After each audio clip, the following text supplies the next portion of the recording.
veut toujours plus avec la Mishnah aux éditions Pinchas Félix Ohayon. Bonsoir, on va commencer donc l'émission qu'on est en train de tourner, c'est une émission qui va passer en léger différé sur Anatel. Donc juste si c'est une vraie émission de la chaîne Israël Torah. Shimshon, notre organisateur, réalisateur, promoteur, toute la chaîne a demandé qu'il y ait un peu de silence pendant les émissions. Le public pourra participer, Shim, à la fin s'il veut, si voilà. Tu veux, si Dieu veut, si Dieu veut. Bezrat Hashem. Ok, posez des questions. C'est l'intérêt du public en même temps. Hein. Donc c'est un format de l'émission de Shimshon, on en veut toujours plus. Donc il y a des choses un peu bizarres qui vont se passer. Ne vous inquiétez pas, c'est le format des émissions en général de Shimshon Atali. Voilà. Baruch Hashem. Non, ils sont habitués à venir à des cours de Torah, il n'y a pas ça, quoi. Non, il n'y a pas ça. Voilà.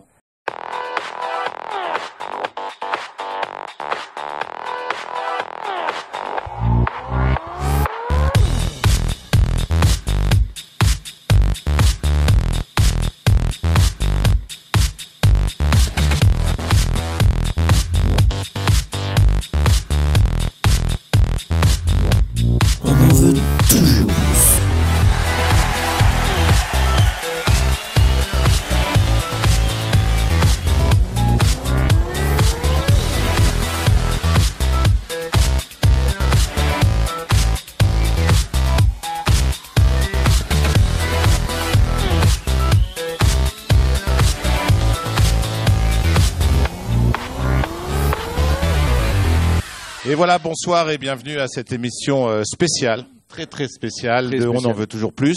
Alors ne réglez pas votre téléviseur, il n'est pas devenu noir et blanc, c'est un plateau que de Rabbanim et c'est normal. Comme chaque émission avec moi, j'ai notre ami, mais on peut dire notre demi-ami, hein, parce que depuis... il y a eu 30 kilos d'écart entre la dernière fois qu'on a fait l'émission et aujourd'hui. Il y a 30 kilos de moins, Baruch Hashem. Voilà, Ravishai, ça va? Baruch Hashem, très bien. Je suis très heureux de te retrouver. Mais moi aussi, Fabrice. Même si je te retrouve qu'à moitié. Baruch Hashem. Voilà, et pour avoir les secrets... Attends. Excusez-nous, ça aussi, hein, c'est... Je crois que c'est le patron de la chaîne, il veut maigrir. Alors, pour le secret du régime de Ravishai, on va le dire tout de suite, hein. Oui, d'accord, merci, voilà. Alors, ton secret, tu vas nous le donner aujourd'hui ou pas? Non. Non. Bezrat Hashem. Il faut aller sur ta page internet. Beaucoup de prières et beaucoup de jeûnes, en fait. Ah, ok. Ouais, ça casse l'ambiance tout de suite. Ouais. Au Hashem. C'est pas non, je voulais me lancer, je crois que je laisse tomber. Alors. Voilà. Alors, bienvenue à tous, on va commencer tout de suite. Shimshon, derrière, tu as un petit jingle pour commencer, tu as quelque chose?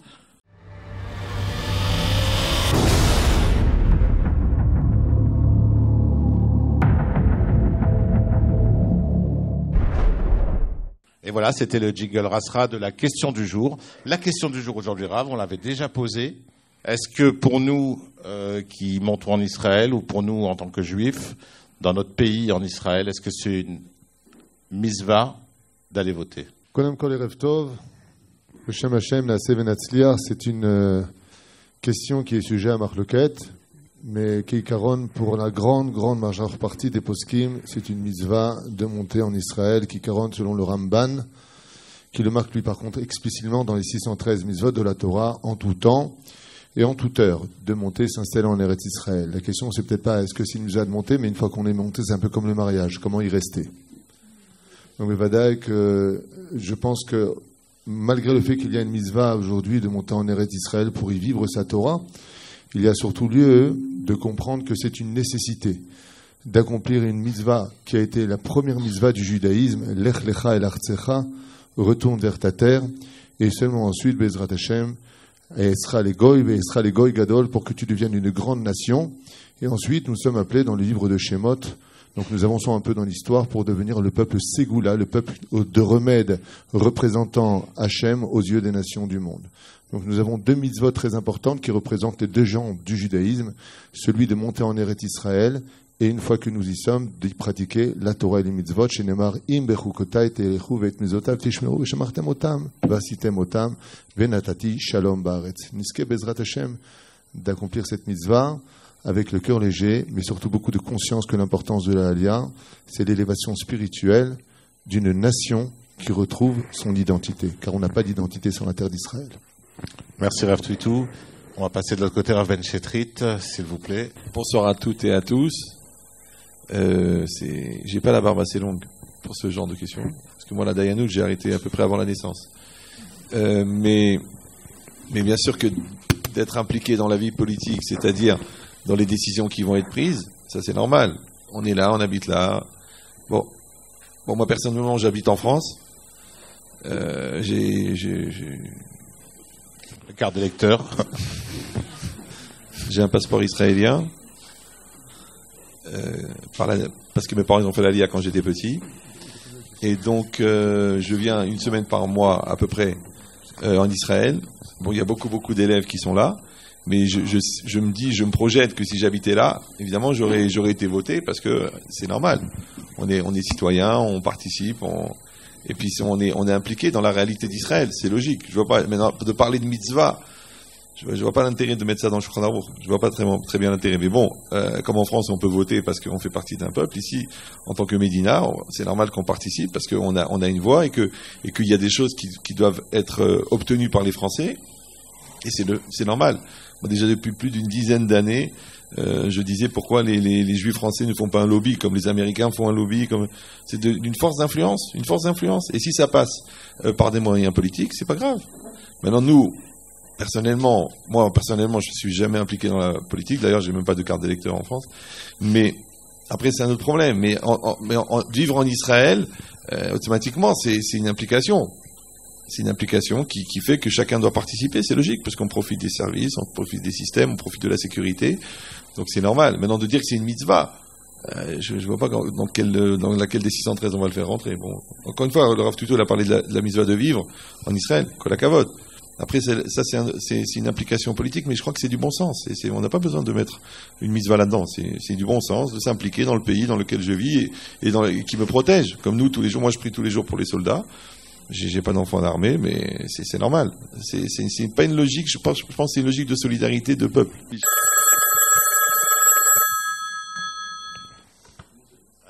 C'était juste pour couper le Rav Citrix. C'est vraiment dégueulasse ce que tu fais.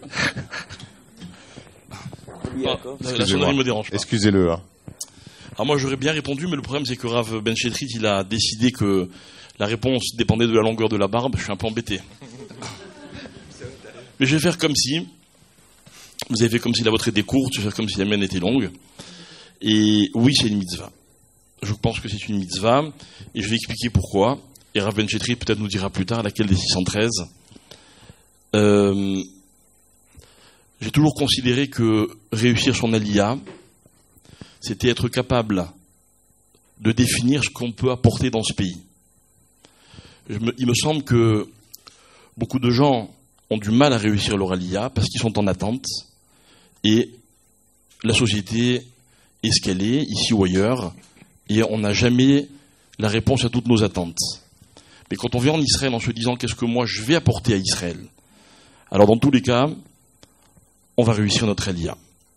Alors le jour des élections, qu'est-ce qu'on peut apporter à Israël ? Il faut savoir que voter en Israël, ça n'a rien à voir avec le fait de voter ailleurs dans le monde. Ailleurs dans le monde, je ne sais pas très bien quelles sont les conséquences des votes et donc des résultats des élections. En Israël, ils ont une influence directe sur la vie de ce pays, sur la façon dont les choses vont se dérouler et surtout quelles vont être les priorités du gouvernement.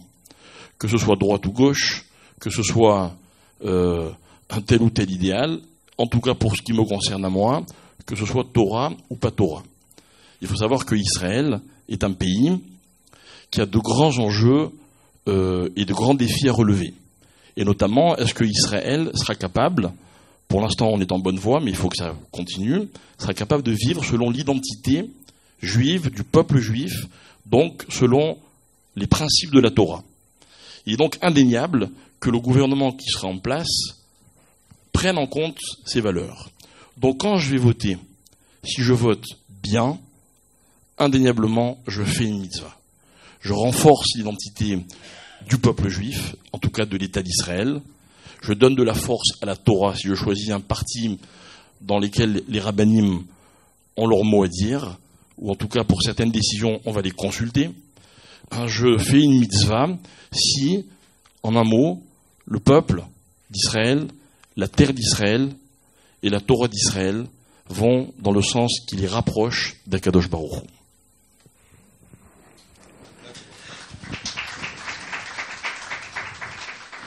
Hu. Yossi Taïeb, vous n'allez pas dire que c'est pas une mitzvah de voter. Voilà, je vais être un peu embêté là. En fait, je suis ni rabbin ni longue barbe, mais je vais quand même essayer de me permettre de répondre à la question puisqu'elle a été posée. Est-ce que c'est une mitzvah ou pas? En tant qu'homme politique, je vais être un peu embêté de dire que c'est pas une mitzvah, puisqu'on recherche justement cette force électorale. Mais je pense que je vais essayer de rejoindre les propos du Rav Sitruk, tout en prenant compte des propos du Rav Chvitou. Quand le Ramban nous dit qu'il faut monter en Israël, la mitzvah de Aliyah, de monter en Israël, elle dépend de plusieurs choses d'après les poskim, mais dépend aussi de ma façon dont je vais pratiquer mon judaïsme dans la terre d'Israël. C'est-à-dire que j'ai une mitzvah de faire partie d'un peuple, de faire partie de la Torah en parallèle, et de vivre sur la terre d'une manière concrète. Il faut comprendre que vivre aujourd'hui en Israël et voter aujourd'hui en Israël, c'est un peu différent de ce qu'on a l'habitude, ou de ce qu'on a eu l'habitude en France. En Israël, voter veut dire que je viens essayer de prendre en compte et d'essayer d'aider des secteurs qui ont des besoins. C'est-à-dire que quand je vote en Israël, je vote pour des besoins sélectoraux qui sont là, que ce soit des besoins parce que je suis olé ou parce que je suis religieux ou pas religieux. Et justement, je pense que quand je viens, je vote pour un parti qui est là et qui se bat pour des valeurs, pour une identité juive. Le 14 mai 1948, dans la Megillat Ha'atzmaut, d'abord il a été écrit Medina Yehudit. Par la suite, en 1992-1995, la Knesset a rajouté Védémocratit, démocrate par la suite. Oui, il y a peut-être des gens qui ne le savaient pas, mais quand la Megillat Ha'atzmaut a été écrite, c'était marqué Medina Yehudit. Et on a le devoir, je pense, tout d'abord, bien entendu qu'on reste un pays démocrate, mais tout d'abord qu'on ait des bases justement sur ces valeurs, sur cette identité juive sur laquelle on a grandi, que ce soit au Maroc, en Tunisie, en Algérie, en France par la suite, et Vadaï aujourd'hui, quand on monte en Israël, de se battre justement pour garder cette identité juive. Je pense que, en tout cas, au niveau de mon parti, entre autres, d'autres points qui sont là, et on essaiera d'en parler peut-être au long de la soirée, sur les plans sociaux, etc. Mais je pense que le point principal est justement de venir et de se battre pour garder l'identité juive de notre État. Alors, le saut de cache-route de notre émission, notre Dayan préféré, qui nous dit toujours son petit mot de la fin pour les questions Rav. Alors, Birshut Rabbanim, c'est un peu Baruch Hashem, il y a eu de très bonnes réponses de tous les côtés. D'accord? Il faut savoir une chose, premièrement. C'est pas. Le Rav Ben Chitrit, ce qu'il va vous dire, c'est qu'il ne faut pas faire une instrumentalisation du droit de vote en Israël en donnant à cela une dimension religieuse. Maintenant, en réalité, il y a beaucoup de grands de la Torah en Israël, que ce soit le Rav Kook, que ce soit le Rav Mordechai Eliyahu, avec qui j'ai eu le mérite d'étudier, Zecher Tzadik Kadosh Livracha, que ce soit le Rav Ovadia Yosef, Zecher Tzadik Kadosh Livracha, ou le Rav Shach, ou d'autres, qui ont tous précisé qu'il y avait une importance primordial pour nous, en Israël, comme l'a très bien expliqué Rabbi Yaakov, que lorsqu'on a l'occasion de pouvoir voter, d'arriver à influencer que les choses aillent dans le bon sens pour que cet État reste un État juif, selon les valeurs de la Torah et des mitzvot. Et malheureusement, aujourd'hui, il fut une époque où le Ham Israël, on se réunissait au Bet HaKnesset pour prendre des décisions pour la Kihila. Et aujourd'hui, malheureusement, c'est plus au Bet HaKnesset qu'on se réunit, mais à la Knesset, donc à l'Assemblée nationale en Israël, où là-bas, il y a tous les partis qui sont représentés, toutes les idées qui sont représentées. On est dans une démocratie. Donc, à ce niveau-là, ce qu'on voit, c'est qu'on a certaines personnes, malheureusement, aujourd'hui en Israël, qui vont lutter contre certaines idées de Torah, ou le fait d'habiter dans Yehuda et Shomron, ou le fait de garder nos frontières, ou le fait de dire que nos soldats ont le droit de se protéger, ou différents problèmes. Aujourd'hui, on voit des débats qui n'ont ni queue ni tête. On voit qu'on est Bigva d'Emshicha, la génération messianique. On voit aujourd'hui, malheureusement, je ne veux pas trop rentrer dans le détail, on voit des gens qui se prônent être des ennemis d'Israël, siéger à l'Assemblée nationale et qui sont payés par l'État d'Israël et qui n'hésiteront pas à monter sur des bateaux qui vont attaquer nos chayalim, qui n'hésiteront pas à encourager les attaques contre l'État d'Israël. Donc ça, cette réalité-là, c'est une réalité qui n'existe dans aucune autre démocratie dans le monde. Ça n'existe pas. D'accord ? Ça n'existe pas. Il n'y a qu'en Israël. Et nous, notre devoir, c'est de faire en sorte, justement, de donner la voix et la parole à ceux qui nous protégeront de ces gens-là en particulier et de toute autre personne qui risquerait de vouloir, avec ses idées, éloigner l'État d'Israël d'une logique de judaïsme, de judéité et de nationalité juive avant tout en Israël. Voilà. Khazak. Okay. Vous attendez, le téléphone il sonne. Oui, Shimshon, la voix. Ah, tu viens de sonner, Shimshon, j'ai décroché. T'as pas vu? Oui, c'est la voix. Le jeu de la voix. Ici la voix. Dans cette émission, vous devez trouver un prénom. Une seule réponse en fin d'émission. Mais vous pouvez y réfléchir. Indice, il a ouvert la mer Rouge. C'est pas la voix de Rav Citruk, hein. En fait, c'est quand Shimshon il traversit sa voix en ralenti, ça donne la voix de Rav Citruk. C'est magnifique. Donc, si vous parlez vite, Rav Citruk, vous pouvez avoir la voix de Shimshon. Faut juste parler vite. Ça peut pas être moi, je connais pas la réponse. Ouais, ok. Bon. Alors, une petite page de pub et on se retrouve tout de suite, oui, parce que on a besoin de vivre. Alors, une page de pub.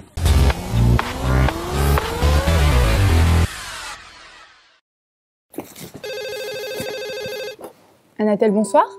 Tu peux me raconter la fin de l'histoire?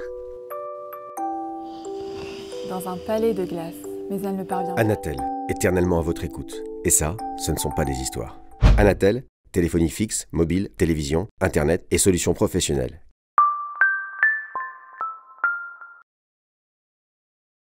C'est comme ça, Chumash, Moussar et Mishnah. C'est comme ça, la Halakha, la Gemara. On ne peut résister à notre belle Torah. La Torah comme ça, d'accord. Rien ne résiste à cette sensation. On partage l'étude, on est fort. Moi j'en veux encore et encore. Des bonnes midotes pour moi c'est de l'or. Fais comme moi et tu ne résistes pas à cette sensation de Torah. Yaakov, la paye vient d'arriver. Mais je peux pas, je suis sur Israël Torah. On n'interrompt pas quelqu'un qui est sur Israël Torah. Enfin, sauf ici. Bon bah tu peux revenir finalement si c'est pour la paye.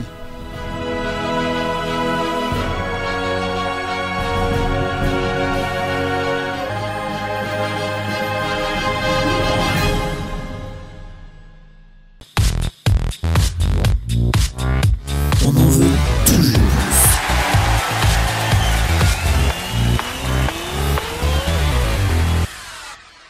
Et voilà, on se retrouve. Elle était magnifique cette pub, t'as vu ou pas? Oui. C'est genre, cette sensation s'appelle coq, mais elle s'appelle Torah. Baruch Hashem. Voilà, mais nous on a arrêté le coca, Nahon.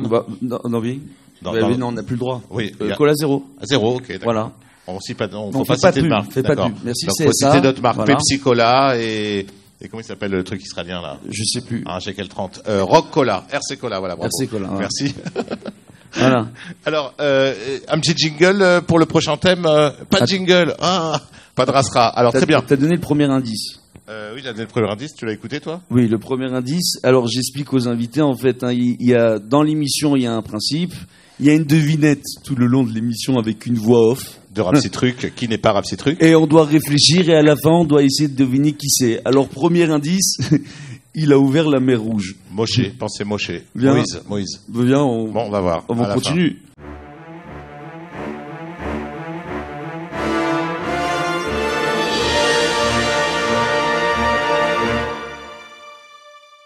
Le premier thème que voulait aborder Shimshon pour cette soirée, c'était l'éducation. Alors l'éducation, c'est important par rapport au parti chasse que vous représentez, Yossi Taïeb, et la question qui est un peu plus vague, parce que l'éducation, c'est même trop vague, pour vous dire. Ce qu'on aurait aimé savoir, c'est quelles sont, à votre avis, les différences entre le système éducatif français et israélien? Bon, c'est pas un secret. Ou alors la problématique des Français. Voilà, peut-être aussi. Voilà. à ce niveau-là. C'est pas un secret que le système scolaire français et le système scolaire israélien sont différents. Que faire sur tous les niveaux, sur la méthode d'apprentissage, sur les leçons, la façon de résoudre un exercice en maths, l'étude de l'anglais à des classes déjà à des âges déjà plus bas. Mais je pense que le point principal est justement d'essayer de comprendre cette différence, c'est-à-dire la source, le début de cette création de cette différence entre le système israélien et le système français, c'est que en France, je viens apprendre à l'école. Et en Israël, je viens être éduqué à l'école.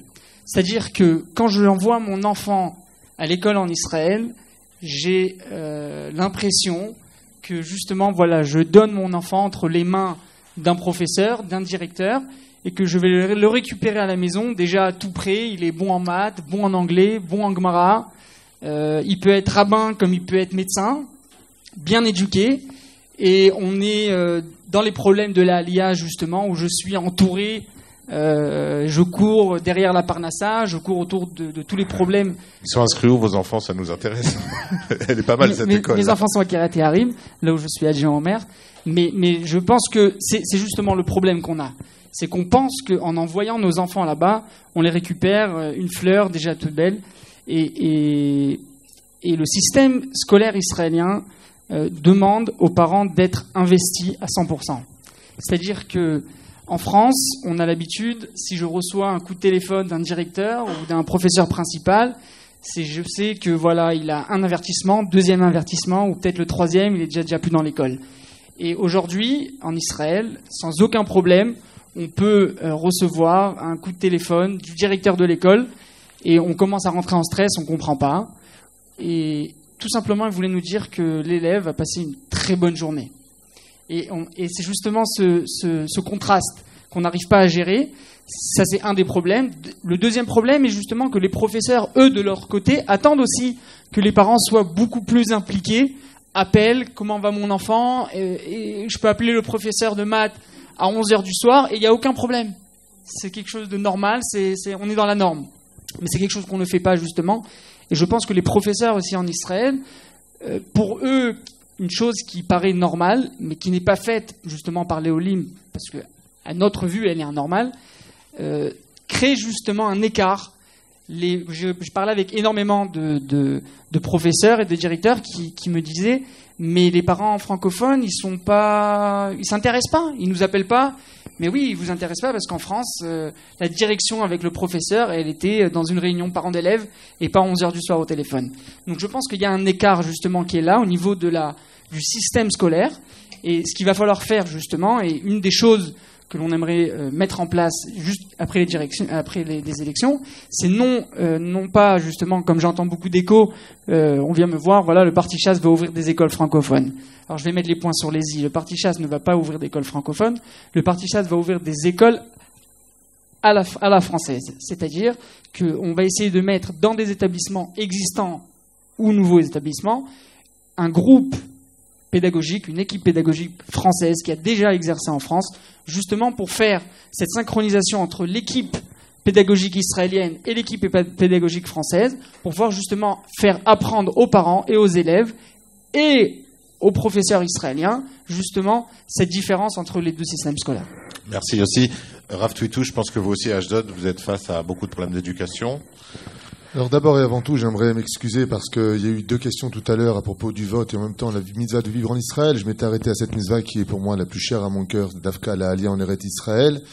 Juste répondre brièvement à travers cette deuxième question vis-à-vis de l'éducation, puisque j'ai aussi eu le mérite d'être professeur à Otsara Torah en France et dans 2 établissements israéliens, 6e et 4e en Israël.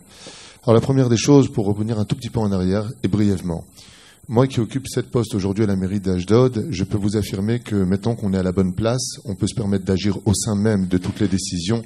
Donc pour moi, pour répondre en même temps à la grande question de Yidou Nakar, Rav Ben Chitrit, Shachem Hayeu, pour moi en ce qui me concerne, c'est être irresponsable de ne pas aller voter. Tout simplement parce que chaque voix qui est apportée propose une pierre à l'édifice d'un futur de 5 années qui vont venir, pendant lesquelles on pourra ou faire monter la Torah ou faire descendre la Torah. Et Baruch Hashem, je me félicite de faire partie d'un mouvement qui, je ne sais pas où il ira, je ne sais pas ce qu'il fera. Avant les élections, tout le monde est blanc-bleu, puis après, on ne trouve plus personne. Mais ce qui est certain, c'est qu'au moins, on aura fait ce qu'on avait à faire en votant pour un parti qui, s'il ne fait pas monter la Torah, sera au moins un barrage, en tout cas, à l'assimilation en Israël qui est de plus en plus probante et dangereuse. Donc ça, c'était juste pour répondre à la question de tout à l'heure. En ce qui concerne l'éducation, je vais être très bref. Je suis professeur, j'ai mes diplômes, je ne comprends rien à l'éducation israélienne. J'étais professeur ici, je n'y comprends rien, je vais vous dire pourquoi. Parce qu'en France, je me souviens d'abord des horaires, je me souviens parfaitement des matières, je me souviens des devoirs à apprendre. Et puis, quand on avait des résultats, eh bien, on s'était vachement investi. Je me souviens que le soir, je rentrais, je voyais les feuilles, les contrôles à remettre, et le lendemain, et on se retrouvait le bonheur, et puis on finissait à 17h. Ici, ton gosse, il vient d'arriver, tu retournes chez toi, il est déjà 1h, il est là. Qu'est-ce que tu as appris? Tioul. Quand est-ce que vous allez apprendre quelque chose? Et pourquoi je vous dis que j'y comprends rien? Eh bien, parce que moi qui vis depuis 32 ans grâce à Dieu en Israël, eh bien, ce que j'y constate, c'est que les universités israéliennes, les classes supérieures israéliennes, les diplômes que nous sortons sont tellement choquants et étonnants aux yeux des nations du monde que même la Corée du Sud, et pas que la Corée du Sud, la Hollande, les États-Unis s'étonnent du niveau incroyable et mental, mamache, dans tous les domaines, que ce soit dans le domaine médical, scientifique et autres, informatique, high-tech. Il faut être conscient que ça sort de notre pays. Nous sommes le premier pays mondial à sortir le plus d'inventions et de théoudot au monde. Chose qui est incroyable. J'ai un neveu, sans le citer pour ne pas rentrer dans les détails, qui a fait les hautes études françaises, et il s'est donné à fond. Il est parti au Technion. Il était le dernier. Et il m'a répondu, ils sont trop forts en Israël, c'est un niveau qui est beaucoup trop élevé. Alors je pense que, où Dieu est impliqué dans l'éducation israélienne, ou comme je l'ai dit tout à l'heure, je suis trop faible pour en parler parce que je ne comprends pas le système. Je me souviens que faisant mes cours sur Yoshua bin Nun et puis en parlant de l'histoire d'Israël, parce que pour moi c'est aussi très important de connaître l'histoire de notre peuple qui fut le premier président, ainsi de suite, m'étant assis avec eux, eh ben, c'était, je peux aller aux toilettes, je reviens, c'est déjà la récréation, puis c'est déjà 1h, puis à 13h tout le monde redébarque à la maison, alors qu'en France, mais alors pas du tout. Jusqu'à 17h, il y avait même le rajout, pour ceux qui voulaient y rajouter, on avait 1 heure pour faire les devoirs avec le professeur. C'est les heures de colle. Hein? C'est les heures de colle. Non. C'est l'étude. Je veux dire par là que, en ce qui me concerne en Israël, il faut avoir vraiment confiance en l'éducation. Je pense qu'il y a beaucoup de choses à arranger au niveau de la discipline, mais grâce à Dieu, je le dis à voix haute avec beaucoup de fierté, Baruch Hu, Baruch Shemo. Peut-être que dans certains établissements israéliens, je ne dis pas le contraire, comme une fois un rave m'a dit, enfin, t'es pas allé à Tel Aviv, dans telle école, il y a un système de sécurité, grâce à Dieu, tout se passe bien, il y a peut-être des fois un peu de raquettes, un peu de droite et de gauche, mais par rapport à ce qui se passe en France, Baruch Hu, Baruch Shemo, on est bien au-dessus, au niveau moral et éducatif. Il faut savoir une chose, c'est que il est beaucoup plus facile d'éduquer dans un pays où tout est servi sur un plateau, où il n'y a pas de guerre, qu'en Israël, où pendant qu'on se parle en ce moment, nous sommes déjà à une préparation d'une pseudo, non pas guerre, non niftar la Satan, mais on est dans un pays où on doit être constamment sur nos gardes à propos de l'accomplissement des mitzvot, de Modéani Lefanecha. C'est merveilleux d'entendre tous les matins les enfants qui arrivent, qui disent Modéani Lefanecha, qui font les brachot.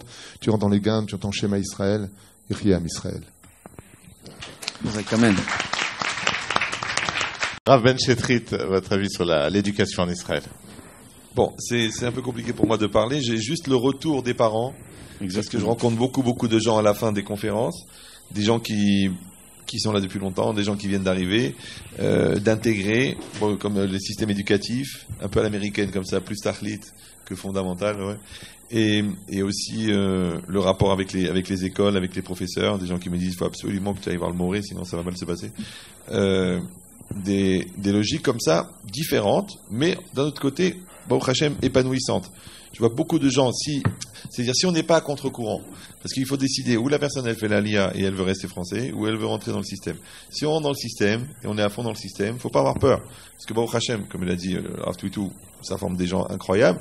Maintenant après, des systèmes d'école. Maintenant moi, personnellement, je connais plus les systèmes d'école plus religieuses, d'accord, par rapport à mes petits-enfants et des gens que je rencontre et tout ça, mais je vois aussi d'autres personnes qui sont dans des écoles, on va dire, moins religieuses et qui ont un épanouissement, d'accord, parce que, encore une fois, il y a un effort qui est fourni. Je parle avec beaucoup de parents, des gens de Ranana ou d'Ashdod ou de Natania, et qui me disent comment leurs enfants, ils sont très très bien évolués. D'ailleurs, même des gens qui ont des très très grosses difficultés au niveau Parnassa et qui disent je peux pas partir parce que mes enfants ils sont tellement bien, ils sont épanouis et tout ça. Donc je vois qu'il y a un gros effort qui est fait au niveau de l'épanouissement.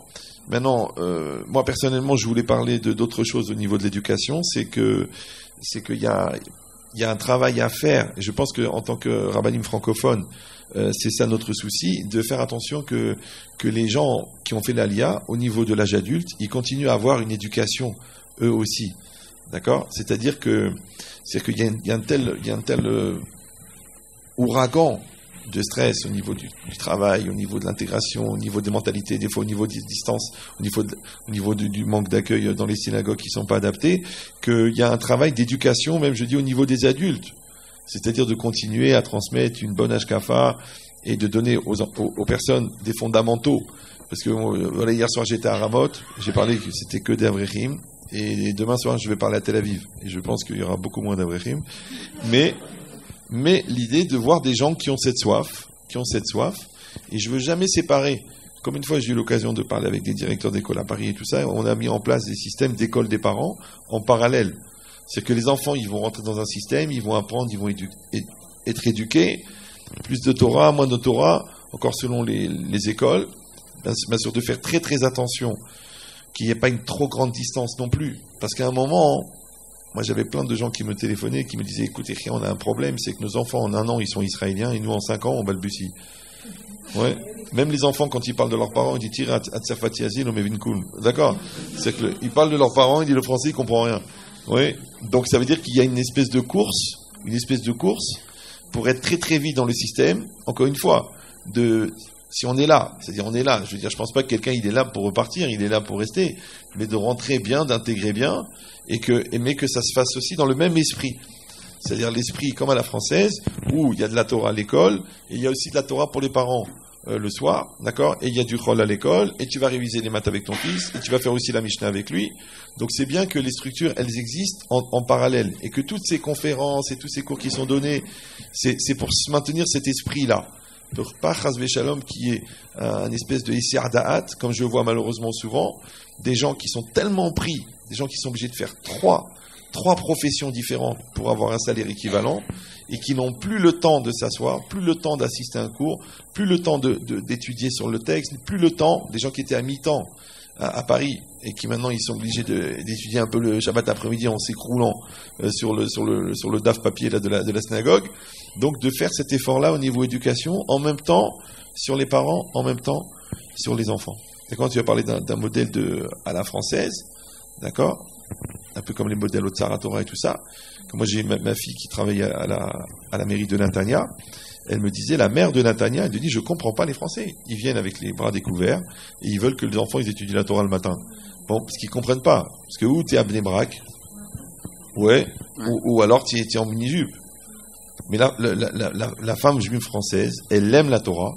Elle n'est pas forcément très grande pratiquante. Elle va aller peut-être à la plage, mais elle va être très contente que son enfant il étudie la Torah tous les matins, et même, elle sera très contente que même il a la yeshiva. Elle le veut même. Elle le veut. Bah, au Hachem.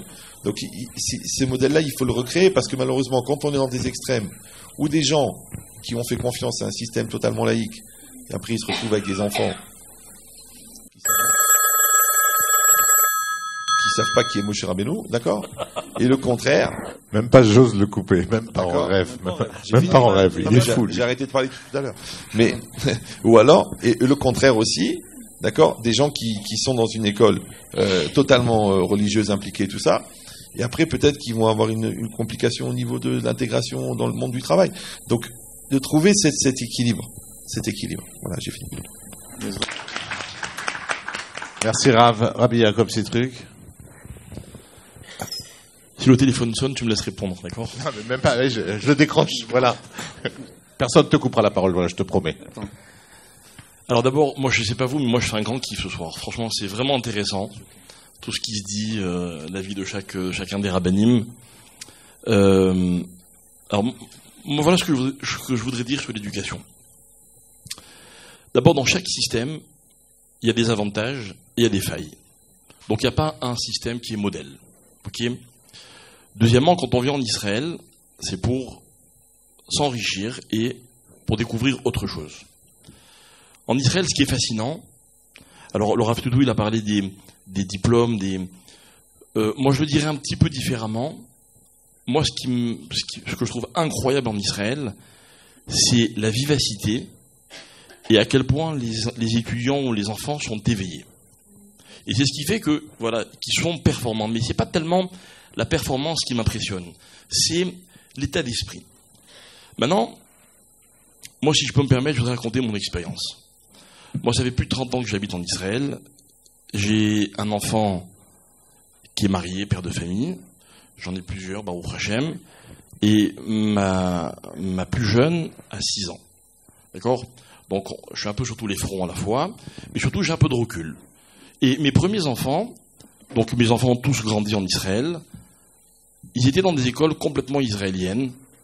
Et c'était magnifique parce que ils ont appris des tas de choses vraiment, j'ai rien à dire. Mais mes plus jeunes enfants, je les ai mis dans une autre école, en l'occurrence l'école du Rabbi Jaoui, pour ceux qui connaissent. Rabbi Jaoui, c'est mon beau-frère, mais c'est pas pour ça que je les ai mis là-bas. Et c'est une école francophone. Donc il y a aussi, même ça, je pense que ça a des avantages. Et je vais expliquer quelles sont les différences. Tout d'abord, le problème du Olé Hadash, et c'est ce que Rav Ben Chetrit, je pense, a voulu dire tout à l'heure, c'est un problème de positionnement. Ok ? C'est magnifique qu'une famille traditionnaliste veuille que ses enfants étudient beaucoup la Torah, mais il faut être lucide. Il faut savoir qu'un enfant doit être en phase quand il est à l'école et quand il est à la maison. On ne peut pas se permettre d'intégrer n'importe quel système de n'importe quelle manière.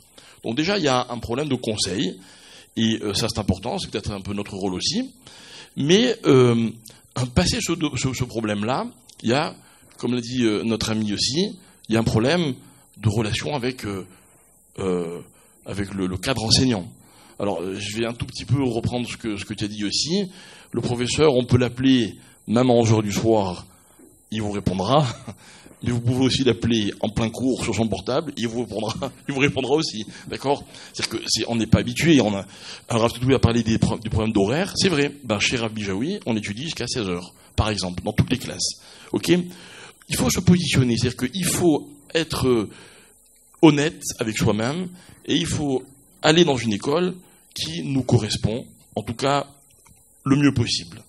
Et il faut accepter qu'il y a des différences, que nos enfants vont être confrontés à un monde dans lequel nous, il va falloir qu'on arrive à se positionner. Mes premiers enfants, quand ils revenaient avec des devoirs de maths, on comprenait rien. On comprenait rien. Je ne sais pas si vous avez des enfants dans des petites classes qui vous ramènent des devoirs de calcul, la division. Vous avez compris comment ils divisent en Israël ? J'ai jamais compris. Ma femme a compris, très bien, ça me convient parfaitement. On s'est réparti les rôles. Moi je fais des multiplications, elle fait des divisions. Bref, c'est pas vrai. Mais ce que je veux dire, c'est que on doit nous s'adapter à tout cela. Alors, est-ce qu'il y a des problèmes d'éducation en Israël ? Oui, il y a des problèmes d'éducation. Est-ce qu'il y a des problèmes, par exemple, il y a un problème de discipline en Israël, c'est clair.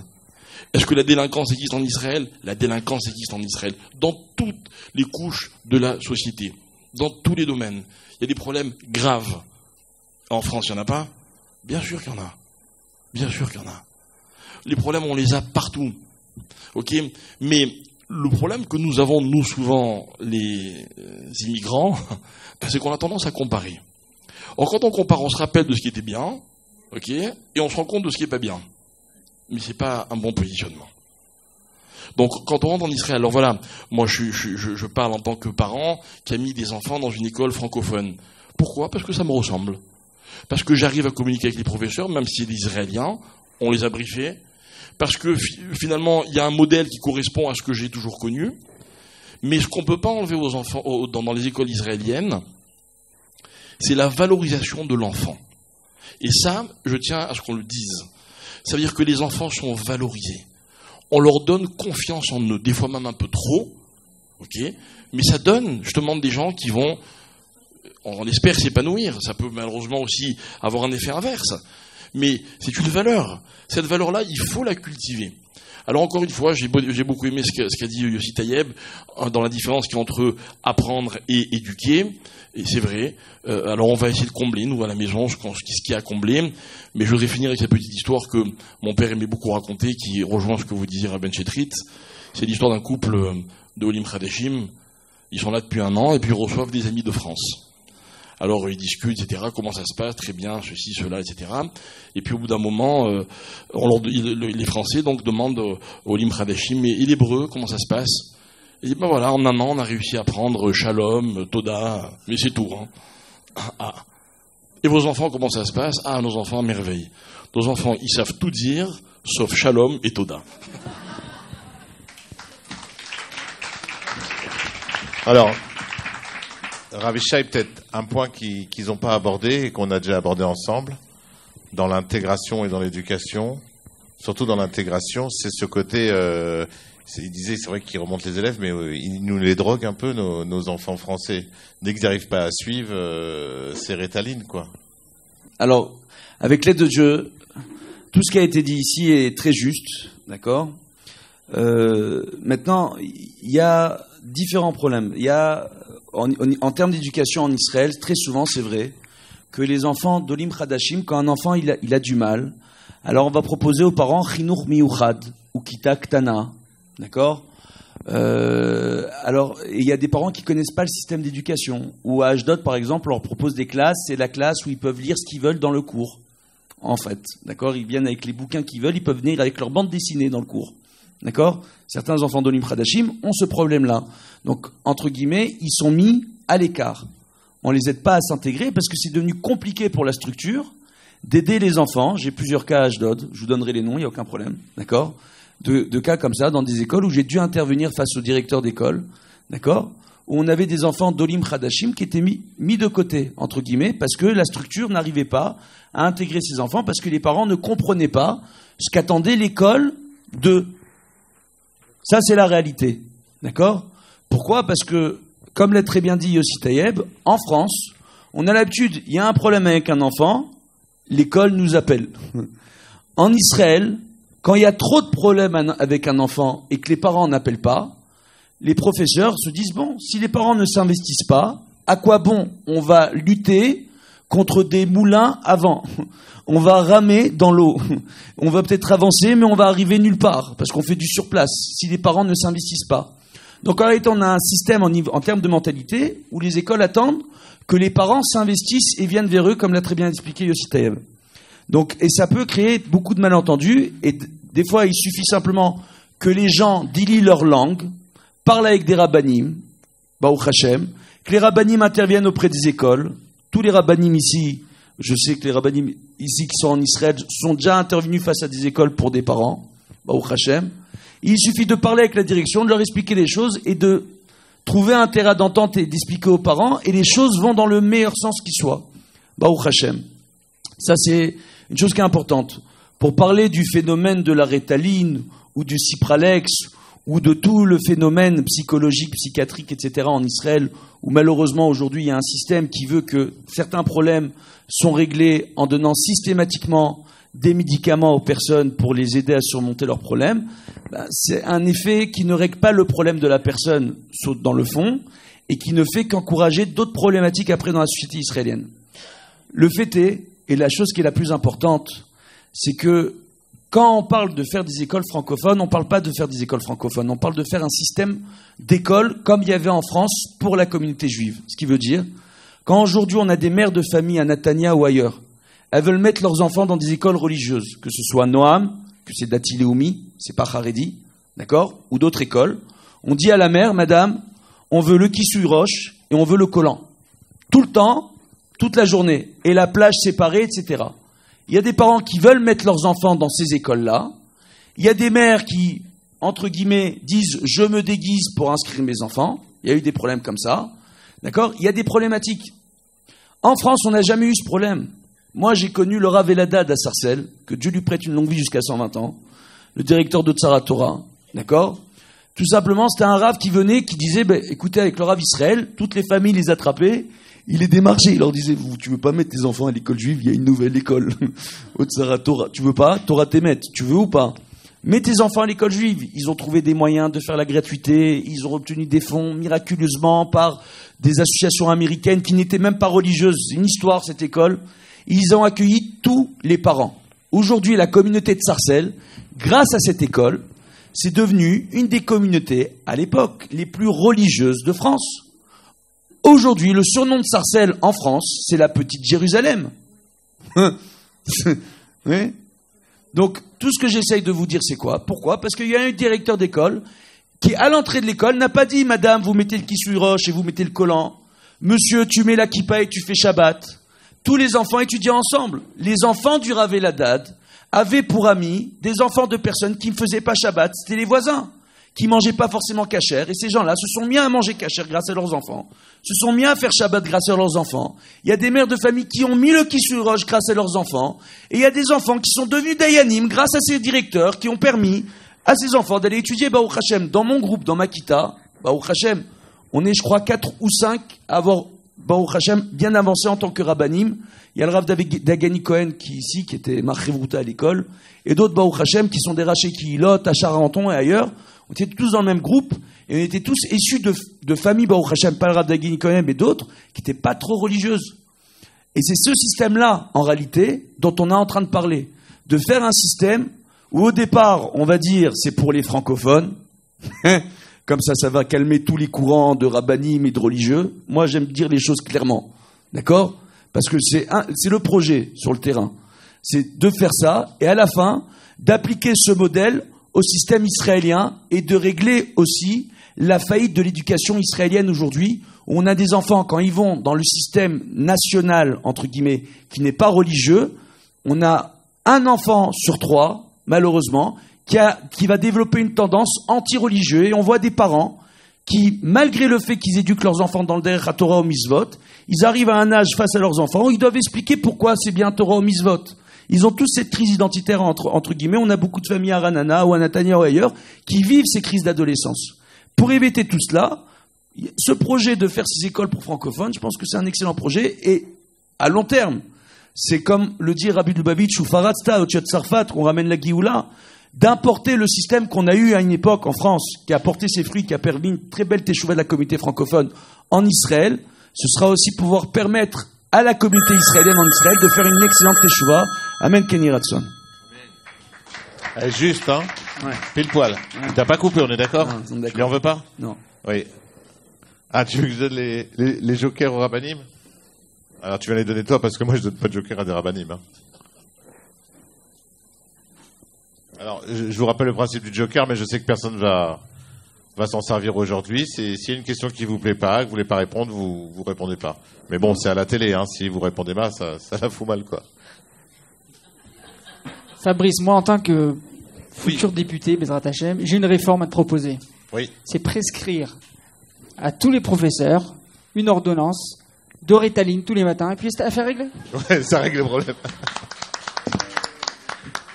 Mais ce projet Yositeb, il fait partie de ton parti ou pas? Ce projet qu'il a parlé, le Rav Ishai. Oui, tout à fait.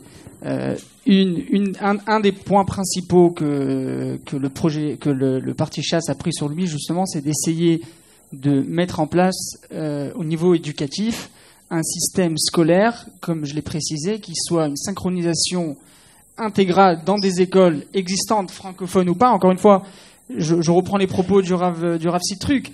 Quand on parle de l'école du Rav Bijawi, alors c'est vrai, on a tendance à dire que c'est une école francophone parce que la direction est francophone. Je connais aujourd'hui la majorité des professeurs qui ne le sont pas. C'est vrai, c'est une école à la française. C'est de ça qu'on parle. Essayer de mettre justement dans les écoles israéliennes existantes ou d'autres écoles qui sont censées être ouvertes sur Herzliya ou à Ashdod, donc l'école Yavne, entre autres, ou d'autres écoles, Bezrat Hashem, c'est justement de faire cette synchronisation entre une équipe pédagogique francophone et israélienne pour pouvoir faire la part des choses et donner un équilibre. Merci beaucoup. On va avoir un deuxième indice de la fameuse voix de Rav Sitruk qui n'est pas Rav Sitruk. Non. Ici la voix. Le deuxième indice, il est comme l'émission. Il en veut toujours plus.